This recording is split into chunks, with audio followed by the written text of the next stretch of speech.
আল্লাহ বলেন আমার নেককার বান্দাদের জন্য এমন চমৎকার জান্নাত আমি রেডি করে রেখেছি, মালা আইনুন রাআত, কোন চোখ সে জান্নাতকে দেখে নাই, ওয়ালা উযুনুন সামিআত, কোন কর্ণকুহর সেই জান্নাতের আওয়াজ শুনে নাই, ওয়ালা খাতারা আলা কলবি বাশার, মানুষ কল্পনাতেও জান্নাতের ছবি আঁকতে পারে না।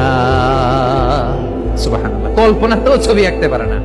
পৃথিবীর যত বিখ্যাত বিখ্যাত ডিজাইনাররা আছে সবাইকে একসাথে বসিয়ে যদি আমরা বলি জান্নাতে যে চেয়ারের মধ্যে আমরা বসবো, এই চেয়ারের একটা ডিজাইন করেন তো, কোটি কোটি ডিজাইনকে একসাথে করা হলেও জান্নাতের একটা চেয়ারের ডিজাইন হবে? প্রিয় সিলেট, আওয়াজ করে বলো, জান্নাতের একটা চেয়ারের ডিজাইন তারা করতে পারবে না। কেমন জান্নাতে আমরা যাব?